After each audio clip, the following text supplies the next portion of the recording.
감사합니다. 하나님 말씀 주보 뒷장에 있습니다. 마태복음 13장 1에서 9절입니다. 다 함께 한 목소리로 읽겠습니다. 시작. 그날 예수께서 집에서 나오셔서 바닷가에 앉으셨다. 많은 무리가 모여드니 예수께서는 배에 올라가서 앉으셨다. 무리는 모두 물가에 서 있었다. 예수께서 그들에게 비유로 여러 가지 일을 말씀하셨다. 그는 이렇게 말씀하셨다. 보아라, 씨를 뿌리는 사람이 씨를 뿌리러 나갔다. 그가 씨를 뿌리는데 더러는 길가에 떨어지니 새들이 와서 그것을 쪼아 먹었다. 또 더러는 흙이 많지 않은 돌짝밭에 떨어지니 흙이 깊지 않아서 싹은 곧 났지만 해가 뜨자 타버리고 뿌리가 없어서 말라버렸다.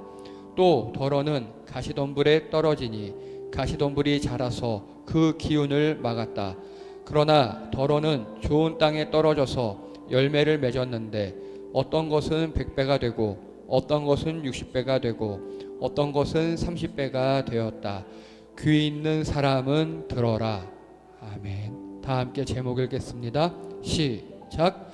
흩어진 자들을 위한 47 감동과 변화. 아멘.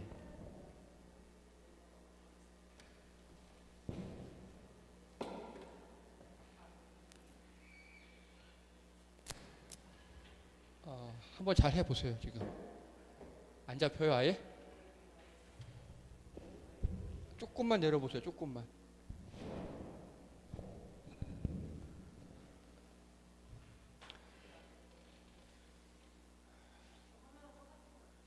안 돼요. 이건 어차피 너무 많이 내렸다는 소리죠? 그냥 이렇게 할게요. 네. 예. 지난주 설교 내용이나 제목 등등등 기억이 나시는 게 있습니까? 좋습니다. 예. 제목 나오고 주제 나왔습니다. 좋아. 좋습니다. 그럼 질문을요. 죄송합니다. 조금 더 한 단계 나아가 볼게요. 그렇게 살으려고 약간이라도 노력을 하셨습니까? 그럼요 나왔어. 자, 아까 내가 성찬형님한테 지난번에 얘기했어요. 십자가에서 거짓말하면 안 된다고. 거짓말 아니야? 좋아. 잘하셨습니다. 자, 복음서의 필요성도 다 넘어가고요. 그래서 지난주에 말씀드렸던 것처럼 예수님께서 이렇게 어느 집에 앉아서 가르치시는데 예수님의 가족들이 찾아왔다고 했습니다. 그런데 예수님 당시의 가족은 우리 조선시대보다 더 끈끈한 혈연 지연 공동체라고 했습니다. 우리 조선시대를 해봤자 짧으면 한 100년, 길면 한 500년 전이잖아요. 그런데 이때는 무려 2000년 전이라고. 그래서 신앙, 직업 등 거의 다 세습이었고 사유재산 없고 가문의 재산이다. 그래서 장자 및 가장의 권위가 굉장히 강했다 그랬고요. 가족 밖으로 나가면 인생이 끝났어요. 가족이 우리 동네가 내 보험이고 내 정부고 내 보호막이었어요. 그랬던 상황에서 예수님이 지금 이렇게 출가인지 가출인지 한 거예요. 자, 그래서 예수님의 가족의 입장이에요. 예수님의 친어머니 마리아 그리고 예수님의 형제들의 입장입니다. 예수님 당시 남성 평균 수명이 약 45세입니다. 결혼은 약 20세 정도 했습니다. 현재 예수님이 몇 살이라고요? 대충 30이요. 그럼 예수님의 아빠는 요셉은 돌아가시는 게 맞아요. 자연사한 거예요. 그래서 마리아 남편 요셉은 이미 사망한 것 같아요. 그런데 한 18세에서 25세면 결혼해야 될 아들 예수가 큰아들 예수는 30살이 되도록 결혼도 안 합니다. 요즘에야 미혼이다 어쩌고 그렇게 골드미스니 골드 어쩌고 해도 이 당시에 이거는 거의 가문의 수치예요. 큰일 나는 일이에요. 그런데 30살쯤 가업이 목수 때려치고 그때까지는 그나마 그래도 아빠 대신에 가장으로서 입을 해서 먹여 살렸어요. 그 때려치고 가출인지 출가인지 하고 나가버려요. 그리고 막 말씀을 전파하고 기적을 행한다는 등등 간간히 이상한 소식이 들려왔고 드디어 미쳤다는 소식이 들려와요. 가족들한테. 직접 확인차 방문합니다. 그러나 들어갈 수 없는 무언가. 왜 교회가 그렇잖아요. 저도 처음에 그랬어요. 교회 들어가면 뭔가 죽거나 이상하게 꼬임당하는 줄 알았어요. 여기 그러신 분들 꽤 있잖아요. 네, 성찬 형제 그랬죠. 그렇죠. 우리 뭐 혜성 형제도 뭐 비슷했고. 혹시 준영 형제는 교회를 다녀본 적 있으신가요? 얼마나 기간? 네. 다행이네. 예, 괜찮아요. 예. 그러면 그나마 좀 나아요. 교회 한 번도 안 가본 사람, 교회 사람들 이상하다 들은 사람, 이 문턱 넘기 되게 힘들거든요. 그리고 오면 용어도 이상해. 그래서 교회 말에 적응하는데도 되게 오래 걸려요. 이 사람들도 그랬던 겁니다. 분명히 저기서 이야기하고 있는 애가 내 아들이고 우리 형인데 들어갈 수 없는 뭔가가 있는 겁니다. 사람 시켜서 불렀으나 문전박대 당합니다. 이게 현재 상황이에요. 자, 그런데 이제 문 안과 문 밖이 극명하게 대비됩니다. 그 집 안에서는 예수님이 설교하고 있고 그 집 밖에는 정상적인 예수님의 가족이 문전박대 당하고 있어요. 집 밖에서. 그리고 분명히 하나님께서 창조 질서 안에 주어진 가족입니다. 그러나 이미 거리감이 생겨버렸어요. 이미 못 들어가겠어요. 교회 들어오면 죽는 줄 알아요. 누가 잡아먹는 줄 알아요. 저도 그랬습니다. 역할 못하는 가족, 예수님 데리러 왔어요. 근데 이 사람은요, 다른 사람의 가치관이 우선이었어요. 저기서 수군대는 사람, 다른 사람, 야, 예수 미쳤대. 아유, 저 마리아 불쌍하다. 남편이 있고 아들 있는데 큰아들이라 저렇게 미친 애들이, 그 소리 듣기 싫어서 온 거예요. 나와의 예수님과의 관계 그건 없고 다른 사람이 수군 하니까 거기에 휘둘리는 거예요. 그런데 오늘 그 집 안에 예수님과 함께 있는 공동체는요, 이상한 공동체입니다. 구속사 안의 가족이라고 합니다. 자기들끼리 막 형제 자매라고 불러요. 되게 친한 척해요. 여러분 진짜 그러죠. 저 교회 처음에 20살 때 갔을 때 되게 친한 척 많이 받고 되게 황당했어요. 나는 처음 보는 사람인데 팔 붙잡고 막 아이고 그래요. 아주 그냥 이래서 교회 가지 말라는 거구나 하고 그때 깨달았죠. 잡아먹히는 줄 알았어요. 예, 이상한 공동체입니다. 당연히 봤잖아, 그치? 그래, 그 친한 척 하잖아. 막 팔 끌어잡고. 그러더니 당시 여자친구가 내 팔을 붙잡더니 막 울며 기도해 옆에서. 잘못 들어왔다. TV에서 봤던 그 이단이다. 그렇게 생각했죠, 나는. 예. 그런데 그 안에 있다 보니까 왠지 끌려요. 그리고 계속 있다 보니까 가야만 될 것 같기도 하고 좀 의무감도 생겨요. 그리고 예수님 말씀 들으러 왔어요. 다른 건 아니에요. 그 사람 중에 저기 보면 좀 마음에 안 드는 사람도 있는데 예수님이 좋아서 모여요. 그리고 이들은 이제 세상 가치관 그 모든 게 아니라 성경적 가치관을 우선으로 합니다. 여러분 이거 중요합니다. 말씀의 절대 순종이 맞긴 맞는데 액면 그대로 하는 게 아니라 그게 무슨 의미인가를 파악하라는 소리예요. 자, 여기 계신 자녀분들, 부모님이 나가 뒤져! 라고 하면 정말 나가서 죽어라. 네, 알겠습니다 부모님 하고 집 나가서 죽어야 합니까? 그러면 아니잖아요.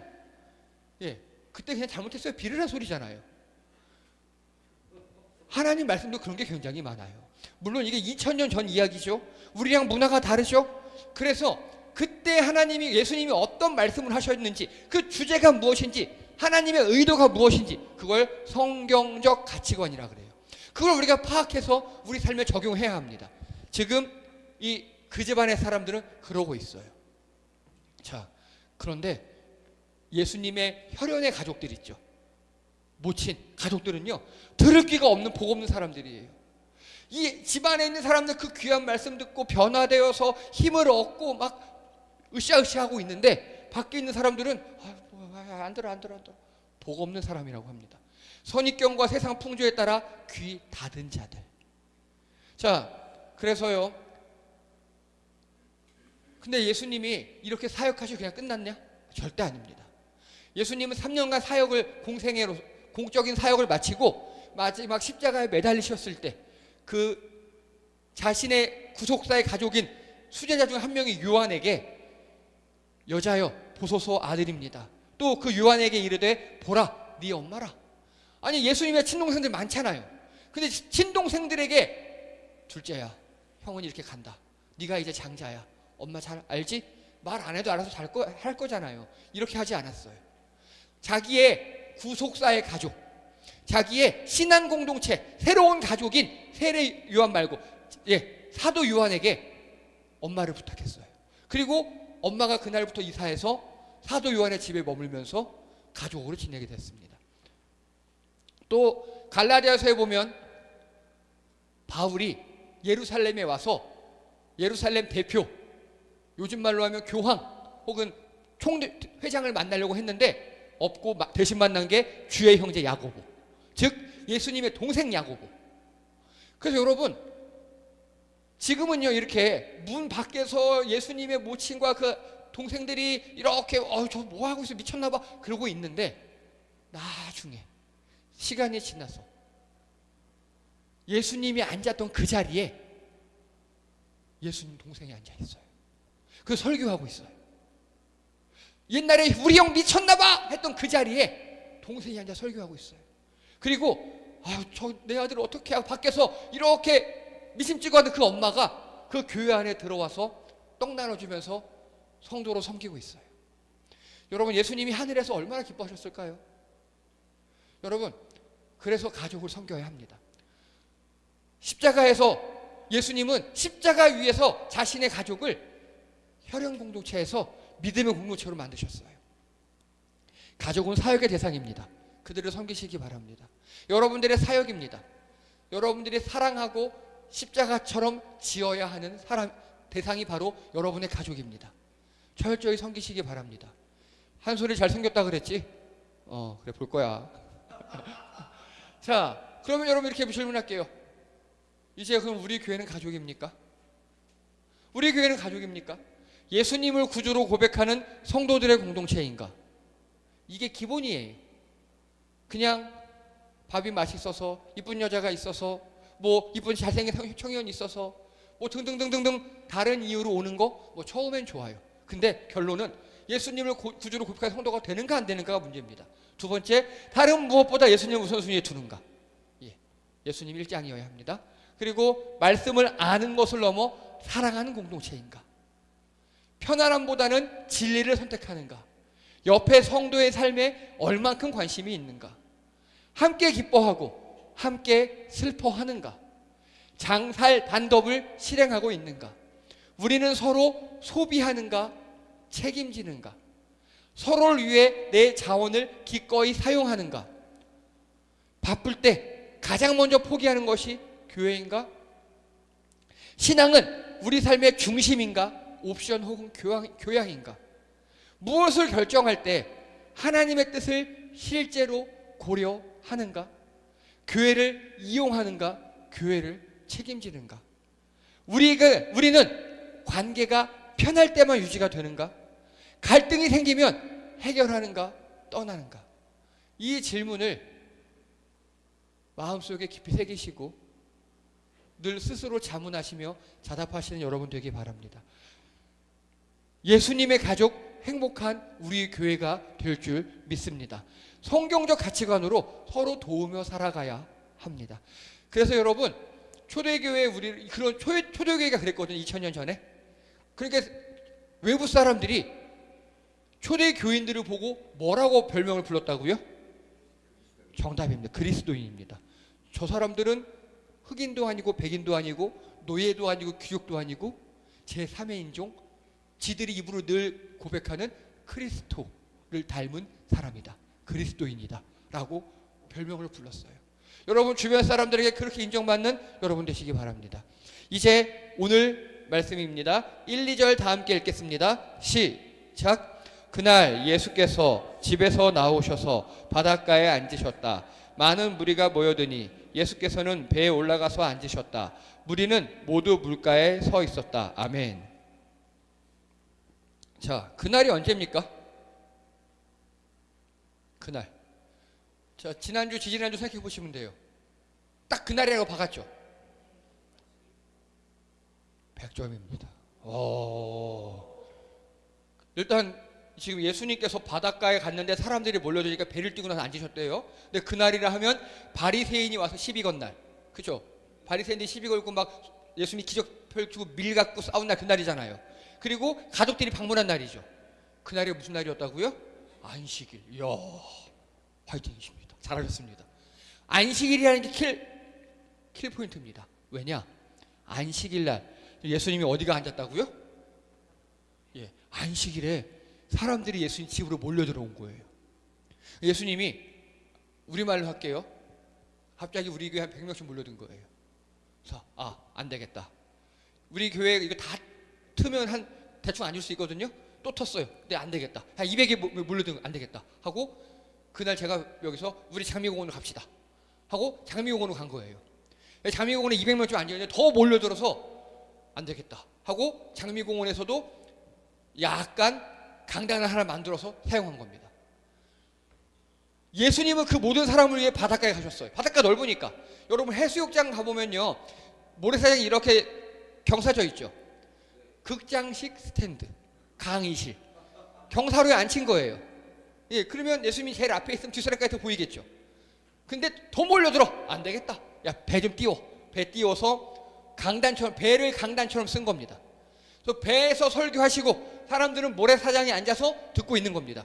근데 여러분, 이 바다가 어느 바다? 갈릴리 바다. 실제 바다는 아니에요. 호수예요. 근데 워낙 커서 이들은 갈릴리 바다라고 불러요. 자, 우리나라 사람들은 이 문화를 잘 몰라요. 근데 이들에게 굉장히 중요한 의미가 있어요. 좀 먼저 아셔야 될 게 뭐냐면 예배 중심의 이동 역사입니다. 자, 여러분 공부합니다. 이거 시험에는 안 나오는데 이거 알면 여러분 개념 잘 잡을 수 있어요. 먼저 아담부터 야곱까지는 하나님께서 어떻게 임하셨게요? 아담부터 야곱 찍어보세요. 예. 개인과 제단에 임하셨어요. 직접 계시 맞아요. 어느 특정 개인이 있죠. 한 명에게 나타나시고 뭐 꿈으로도 말씀으로 나타나시고 그리고 그 사람이 쌓은 제단에서 응답하셨어요. 이때부터 하나님이 임재하셨다면 임재. 우리한테 오셨다고요. 하나님이 우리한테 오셨어요. 그 다음에 모세부터 다윗까지는요. 어떻게 하나님이 우리에게 임하셨죠? 네?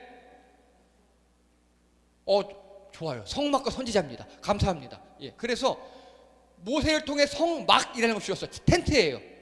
홀리 텐트. 그래서 텐트 안에서 예배드리게 했어요. 굉장히 커요. 텐트가 우리 교회만 해요. 그리고 선지자를 통해서 말씀을 주셨어요. 즉 하나님께서 인도하셨어요. 여러분 텐트는요 이렇게 왔다 갔다 이동하는 거죠. 마이크가 좀 이상해서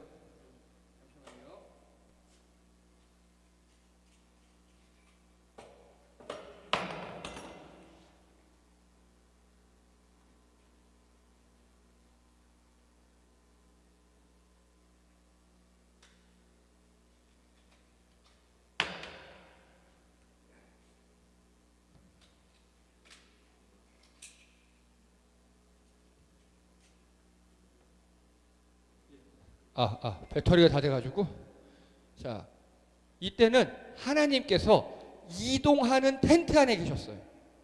그리고 하나님이 텐트를 인도하셨어요. 뭘로 인도하셨죠? 구름 기둥과 불 기둥으로. 즉 이때는 하나님 따라만 가야 살 수 있는 그런 때였어요. 하나님이 우리 인도하셨습니다. 그리고 솔로몬부터 포로기 전 이때는요. 감사합니다.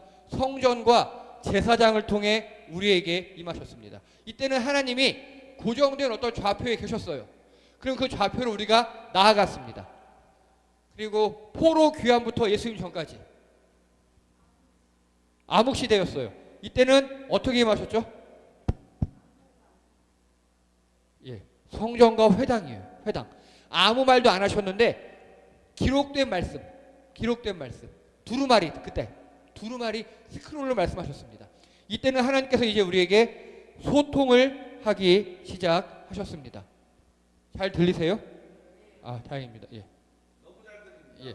그래서 드디어 하나님이 우리에게 기록된 말씀으로 말씀하시고 또 우리는 성전에서 하나님께 나아가고 쌍방향 소통이 이루어졌습니다. 자, 그런데 예수님 부활 승천 이후에는 어떻게 됐을까요? 하나님이 어디에 계시죠? 예, 성령으로 공동체에 임하십니다. 우리 가운데 임하십니다. 내 마음에 임하십니다. 즉 우리 안으로 하나님께서 들어오셨어요. 요거 그냥 모르셔도 돼요. 차차 정리해 드릴 거고. 그래서 중요한 키포인트 몇 개가 있어요. 먼저 여기 보세요. 야곱하고 모세 사이에 400년 있죠. 이때 이들은 애굽, 즉 지금의 이집트에서 노예 생활을 했습니다. 이때 하나님은 뭐 하셨습니까? 이스라엘 백성, 자신이 선택한 백성이 노예 생활하고 있는데 하나님 뭐 하셨어요? 그냥 놔뒀어요? 니네 좀 혼나봐야 돼. 그러셨어요? 뭐 하셨을까 하나님은요? 뭐 하셨냐면요, 여러분, 야곱이 일개 부족이었거든요. 70명, 72명 이래요. 그 사람이 야곱, 그렇게 70 몇 명이 이집트로 갔어요. 근데 400년 만에 탈출할 때는 약 200만이 돼서 왔어요. 하나님은 이때 본격적으로 자녀를 점지하신 것 같아요. 즉, 전문적으로 이야기하면 부족을 민족으로 만드셨어요. 양을 늘리셨어요. 하나님의 섭리가. 양을 늘리셔서 부족을 민족으로 만드셨다고요. 그 다음에 이제 모세 때부터 그 민족을 믿음의 민족으로 바꿔가셨습니다. 자, 또 하나요. 여기 솔로몬 때부터 포로기 귀환이 있었죠. 그러면요, 바벨론 노예 생활 70년 했거든요. 이들이 끌려가서. 여러분, 웃긴 게요, 바벨론이 이 사람들이 끌려갔잖아요. 70년 노예 생활을 했어요. 그리고 귀환했어요. 그 귀환할 때, 야, 니네 불쌍하니까 가서 귀환해. 꽝! 도장을 찍어준 왕이 누군지 아십니까? 성경에는 고레스라고 나와요. 우리 역사에는 키레스 왕입니다. 키레스 왕. 키레스는 어느 나라의 왕이냐? 페르시아요. 지금의 이란입니다. 그래서 이스라엘 민족은 한때는 그 키레스 왕을 메시아로 여겼어요. 한때는. 근데 지금은 쳐들어갔죠. 예, 참 싸가지 없는 민족입니다. 그러면 바벨론 노예 생활 70년, 이게 포인트인데, 이때 어떻게 하나님과 소통했을까요? 이때 소통 방법. 이때 강가에 모인 공동체에 말씀으로 임하셨습니다. 여러분, 성전도 없어요. 성막도 없어요. 모일 곳이 없어요. 그래서 이들이 어떻게 했냐? 시편 137편 1편을 보면 우리가 바빌론의 강변 곳곳에 앉아서 시온을 생각하며 울었다. 즉, 안식일이 되면 회당도 없고 성전도 없으니까 강가에 모여서, 공동체로 모여서 같이 기도했다고요. 그리고 에스겔서에 보면요, 그때 내가 포로로 잡혀온 사람들과 함께 그발 강가에 있었다. 이들은 강가에 모여서 예배하고 강가에 모여서 안식일을 지냈어요. 그래서 여러분, 찬양이나 시편에 보면 깊은 강에서 내가 이런 거 있죠. 그게 다 이거예요. 포로로 끌려갔을 때 그 낮은 곳에서 하나님을 예배할 성전이 없으니까 그냥 강가에 모였다고요. 이들의 강가는 그런 느낌입니다. 이해가 되시죠? 그래서 그림 보면 이런 느낌이에요. 강가에서 사람들이 우리 붙잡혀 왔어. 우린 포로야. 하나님 우리를 버렸나? 하고 절망의 예배를 드리고 있고, 그때 에스겔에게 하나님께서 임하셔서 환상을 보여주시고 이들을 다시 귀환시키셨거든요. 여러분, 다시요. 근데 오늘 예수님이요, 지금 무슨 날? 안식일 날. 회당도 아니고 성전도 아니고 어디로 나가셨다고요? 바닷가, 호숫가로 나가셨어요. 이거 이해되십니까? 어떤 느낌인지? 이스라엘 사람들에게 호숫가의 예배, 물가의 예배는 우리 역사의 암흑기 포로로 끌려갔을 때 정말 바닥에서 드렸던 곳이 바로 물가에서 예배드린 거예요. 그런데 예수님이 오늘 그 물가로 나아가신 겁니다. 어떤 느낌인지 좀 이해가 되시죠? 오늘 예수님은요, 영적 포로기를 선포하신 거예요. 지금 저렇게 멋진 성전이 지어져 있고 회당에 랍비들이 그득하고 말씀이 막 니들이 예배 아무리 들을지라도 지금은 영적 포로기야. 나는 그 성전에서, 그 회당에서 예배 안 해. 나는 강가로 갈 거야. 그 니들이 포로로 끌렸던 그 강가 있지? 그 강가로 갈 거야 하고 물가로 가신 거고, 사람들도 그곳으로 모여들었습니다. 성전, 회당이 있어도 호숫가로 나가신 예수님, 그리고 사람들, 이런 의미가 있어요. 그래서 예수님이 물가로 나아가셨다 하면, 또 리셋이구나. 여러분 어떠십니까? 여러분의 신앙은 언제 좋으세요? 기쁘고 주식 잘 되고 자식 잘 되고 그리고 뭐 돈 많고 월급 따박따박 들어오고 복권 당첨되고 그럴 때 좋으십니까? 아니면 교회 가지 말라고 누가 핍박하고 어려운 일이 있고 그럴 때 잘 되십니까? 교회 역사를 보면 우리가 잘 나가고 돈 많고 건강할 때는 기쁜 것 같지만 그때부터 신앙이 떨어지더라고요. 그래서 늘 종교개혁이 일어나고요. 외부 핍박이 있고 환란이 있고 그럴 때 오히려 신앙이 순수해지더라고요.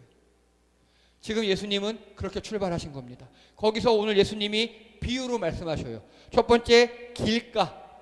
예수님이 비유를 말씀하셨어요. 자, 4절 읽겠습니다. 시작. 그가 씨를 뿌리는데 더러는 길가에 떨어지니 새들이 와서 그것을 쪼아 먹었다. 길가에 떨어질 때 어떻게 됐다고요? 예, 새들이 먹어버렸대요. 아싸 득템하고요. 그 다음에 돌밭에 떨어졌대요. 어떻게 됐다고요? 네, 얕은 흙에 싹은 틔웠으나 타버려서 말라버렸대요. 그렇죠? 그 다음에 가시덜 음불에 떨어졌대요. 어떻게 됐대요? 예, 가시덤불의 기운에 막혀서 열매가 없대요. 조금 자라나긴 했는데 식물의 가장 최종 목표 열매가 없었대요. 그런데 좋은 땅에 떨어졌습니다. 어떻게 됐답니까? 예, 100배, 60배, 30배 열매 맺었습니다. 여러분, 100배 열매가 뭐냐면 이삭의 축복입니다. 들어보셨죠? 이삭의 축복. 예. 그래서 창세기 26장 12절에 보면 이삭이 그 땅에서 농사를 지어 그의 100배 수확을 거두었다. 여러분, 100배가 뭐냐면요. 우리말로 하면 쌀알 하나를 심었더니 알곡이 100개가 열린 거예요. 우리나라 현재 쌀알 하나, 벽시 하나 심으면 알곡이 한 30배 정도 열려요. 현재 농업기술로도. 즉 100배 열매는 기적입니다. 하나님이 하신 거예요. 현재 농업기술로도 30배가 고작인데 이렇게 됐답니다. 그랬더니 제자들이 그걸 못 알아먹어요. 제자들이 못 알아먹어요. 우리 예수님이 친절히 이제 해설 들어가십니다. 자, 해설할 때 길가는 말씀을 듣기만 하고 받아들이지 않는 사람이야. 말씀을 분명히 들었어. 근데 아이 뭐래? 아이씨 몰라 졸려. 안 해. 하고 받아들이지 않아요. 예수님께서 말씀하십니다. 사탄이 한테 말씀을 빼앗겼다고. 돌밭은 기쁘게 듣고 외적 어려움이 오면 잊어버려요. 들었어. 아멘. 좋아. 근데 또 누가 뭐라고 하면 네 하고 끝난다고요. 그다음에 가시덤불은요 받아들였어요. 그러다 이번엔 내적 어려움이요. 내 안에 갈등이 생겨요.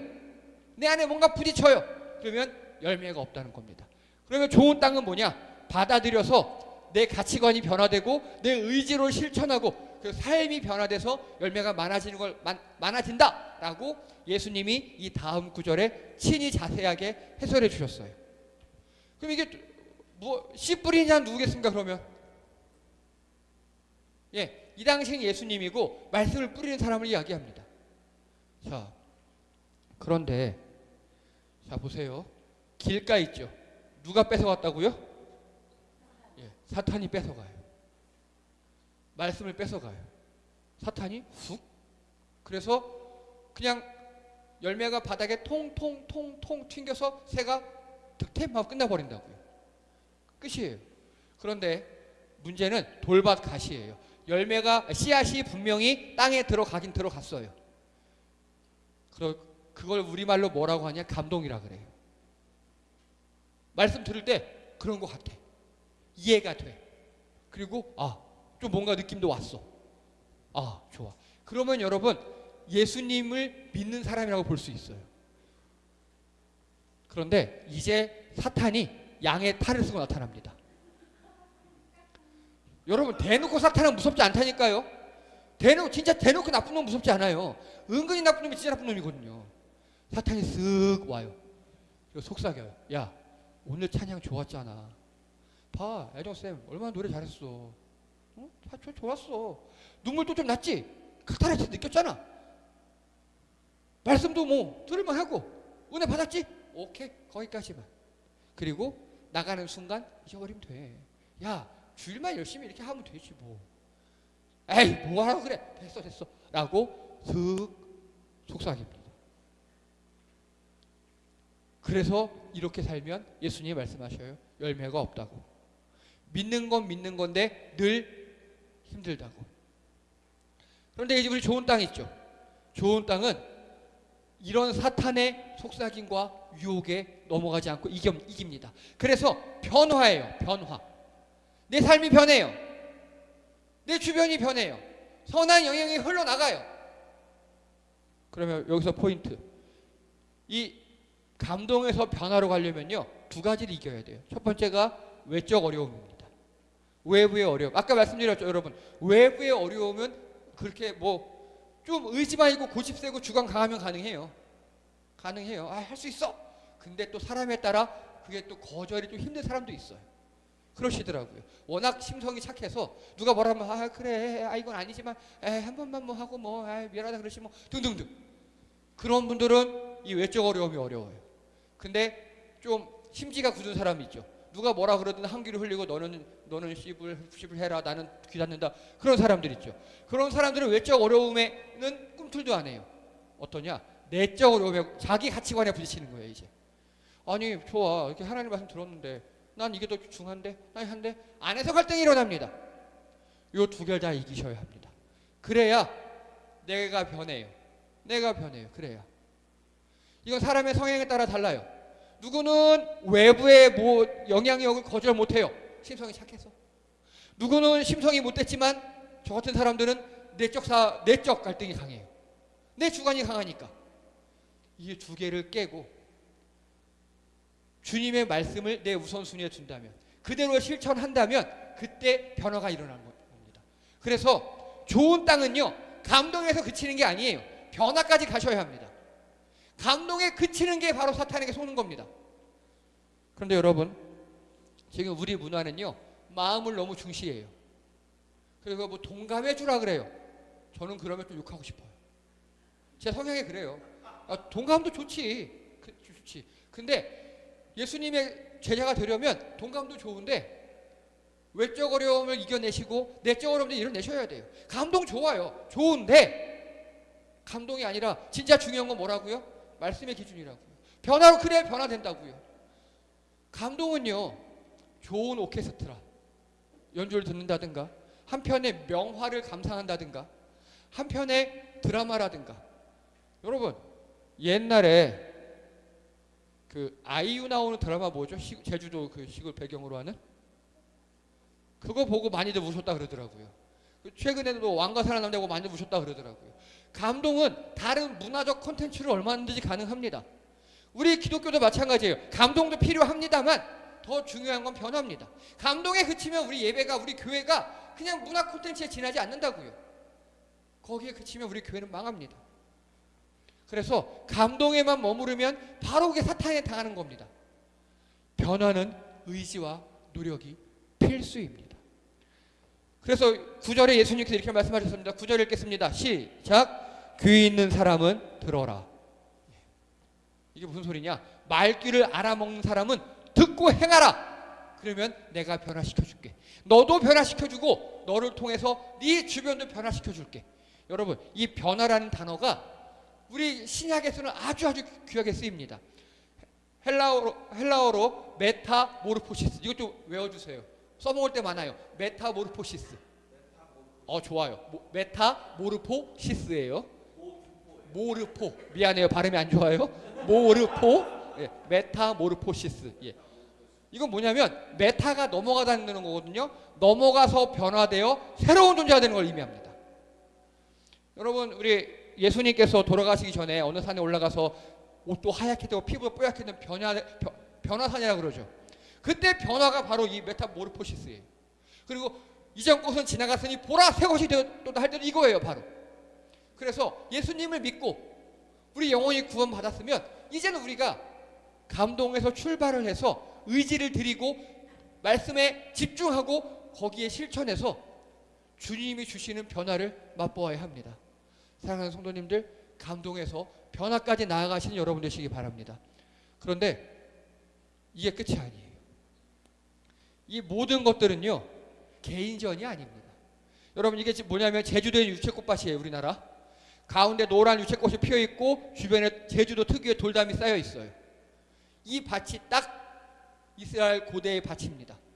이 길가라는 건 이 밭의 진입로입니다. 사람들이 이 진입로를 따라 왔다 갔다 하니까 거기에 씨앗이 떨어져도 당연히 열매가 맺히지 않겠죠. 돌밭은 이 돌담을 의미합니다. 돌밭은 왜 생겼을까요? 돌담은 왜 생겼어요? 이 가운데 있는 돌들 다 골라내느라 여기 생긴 거잖아요. 가시는 왜 생겼을까요? 제대로 김을 안 매줘서 그래요. 김 매줘서 가시 안 생기겠죠. 예. 좋은 땅은 이 가운데를 의미합니다. 그래서 당시 이스라엘 사람들은 이거를 이렇게 하나의 밭으로 이해했어요. 즉 뭐냐? 공동체에 뿌려지는 씨앗입니다. 씨앗이 나에게 뿌려지는 것도 맞아요. 그런데 정확히는 우리 모두에게 뿌려지는 거예요. 오늘 하나님께서 저를 통해서 여러분들께 씨앗을 뿌리고 있는 거예요. 그런데 우리 중에는 길가밭 같은 분도 있어요. 말씀 듣고 뭔 소리래? 좋은 말이겠지. 마이크 이상하네. 이런 사람도 있겠고. 그래 뭔가 좀 왔어. 느꼈어. 근데 집에 가서 엄마 아빠가 누군 가족이 그러면 네 이런 사람도 있고. 또 우리 중에 누군가는 하려고 그래. 내 안엔 내가 너무도 많아서 당신이 쉴 수가 없네. 여러분 이 노래가 이것 때문에 지은 찬양이에요. 가시나무새가. 그분이 찬양이라고 고백했어요. 이 노래라고. 우리 교회에서 예수님이 한번 했어요. 옛날에. 내 안에 그런 게 많아요. 내가 너무 강해. 가시나무야. 못 들어와요. 또 우리 중에는 말씀 듣고 변화되어 잘 나가는 분도 있어요. 근데 여러분 이거는 좋은 땅이 되도록 함께 노력해야 합니다. 다시 말씀드릴게요. 이 가운데가 왜 이렇게 좋은 땅이 되었겠습니까? 가운 땅에 있는 돌을 돌담으로 파냈기 때문이에요. 이 돌담 같은 성도님들이 말씀 듣고 찔리고 그래 해야 돼 근데 못할 것 같은데 그럼에도 불구하고 이 자리에 와서 앉아있기 때문에 가운데 있는 사람들이 은혜 받는 겁니다. 그래서 여러분 우리가 서로 신앙이 약한 사람 강한 사람 보듬어주고 안아주고 끌어줘야 합니다. 붙잡아줘야 합니다. 좋은 땅은 되는 건 개인전이 아닙니다. 단체전인 줄 믿습니다. 기도합니다. 할렐루야. 하나님, 오늘 예수님께서 다시 강가로 가셨습니다. 그들이 포로기에 가장 낮았을 때 하나님을 만났던 바로 그곳에서 우리 주님께서 새로운 말씀을 선포하셨습니다. 주님, 우리가 낮은 곳에서 주님을 만나기 원합니다. 주님께서 우리에게 말씀을 뿌리실 때 우리가 그 말씀을 잘 받아들이고 내적 어려움, 외적 어려움 모두 물리쳐 그 말씀을 붙잡고 메타모르포시스, 의지적으로 변화되어서 우리가 좋은 땅 되기 원합니다. 주님께서 우리 삶을 변화시키시고 나를 통하여 주변을 변화시키시는 역사를, 열매를 맛보는 성도님들 되게 도와주시옵소서. 이를 위해 우리가 함께 나아가기 원합니다. 서로 손잡고 함께 가게 도와주시옵소서. 우리 도와주고 밀어주고 끌어주고 넘어지면 일으켜주는 우리를 되게 도와주시옵소서. 감사드리며 예수님의 이름으로 기도드립니다. 아멘. 교회 소식 시간입니다. 오늘은 종료주일 예배로 드립니다. 종료주일은 예수님께서 이제 돌아가시려고 예루살렘 성에 들어가셨던 그날입니다. 제자들은 그날 이긴 줄 알았어요. 이제 예수님이 오셔서 왕이 되시는 줄 알았는데 종료주일날 그렇게 환영 인파 속에 들어오시고 그날 금요일날 돌아가셨습니다. 그래서 이번 주 금요일은 저희가 돌아가신 금요일, 성금요일로 지내도록 하겠습니다. 저희 금요일 웬만하시면 금요일 하루는 금식하시는 것도 좋고요. 그리고 저희가 금요 심야 기도회 가끔씩 먹으면서 신나게 하잖아요. 이번 금요 심야 기도회만큼은 금식하면서 주님 돌아가신 엄숙한 날로 지키도록 하겠습니다. 그리고 저는 4월 6일부터 4월 10일까지 그 중국으로 노예 임원 수련회 갑니다. 많이 기도해 주시고요. 제가 지금 노예 시찰에 임원을 맡아가지고 많이 바빠요. 왔다 갔다 많고 갑자기 인원도 생기고 그래서 계속 기도해 주시기 바랍니다. 그리고 반가운 분이 오셨습니다. 우리 김준영 형제님이 저희 교회 방문하셨습니다. 우리 박수 부탁드립니다. 네, 성찬 형제 친구고요. 다들 안면은 있으시죠? 저희 교회 뭐 행사하면 꼭 오셔서 이렇게 돌쓰고 갔던 그 아주 착하고 훌륭한 분입니다. 그런데 지금 현재 큰솔 장애인복지관 사회복지사로 일하고 계시고 그리고 인천광역시 의원 비례대표로 출마하셨어요. 지금 예비 후보십니다. 예비 후보. 잘 되길 기도해 주시기 바랍니다. 네. 혹시 선거 때문에 반짝하고 교회 오고 안 나오는 그런 분이 아니시겠지요? 알아요, 압니다. 네, 압니다. 네, 네. 예. 라고 지난번 이용우 의원께도 제가 말씀드렸습니다. 얼굴 빨개지셨어요 그때. 예, 감사합니다. 그리고 한 가지 좀 여러분께 제안 드릴 게 있습니다. 정현수 선생님께서 취직을 하셔가지고요. 예, 지금 열심히 일을 하고 계셔요. 그런데 여기서 12시 50분에 출발하셔야 되죠. 차 있을 때. 그렇죠. 지난주에 제가 모셔드렸거든요. 저희가 예배 시간을 조금 당기면 어떨까요? 예, 그래서 좀 여유롭게 드시고 가시고 너무 급하게 드시고 가시는 게 제가 예배를 줄여서 12시 반에 딱 끝내봐도 안 되더라고요. 예. 그래서 한번 생각을 해봐 주시기 바랍니다. 네. 그건 저희 다음 주 부활주일 날 이렇게 다시 하도록 의논하도록 하겠습니다. 그래서 다음 주는 부활주일이고요. 저희 성찬식과 세례식으로 함께 합니다. 그리고 저희 1년에 4번 절기헌금 드리는 날입니다. 절기금 준비해 주시고 그리고 저희 그날은 지각하시면 안 됩니다. 그래서 저희가 전통예배 형식으로 성찬식과 세례식으로 드리도록 하겠습니다.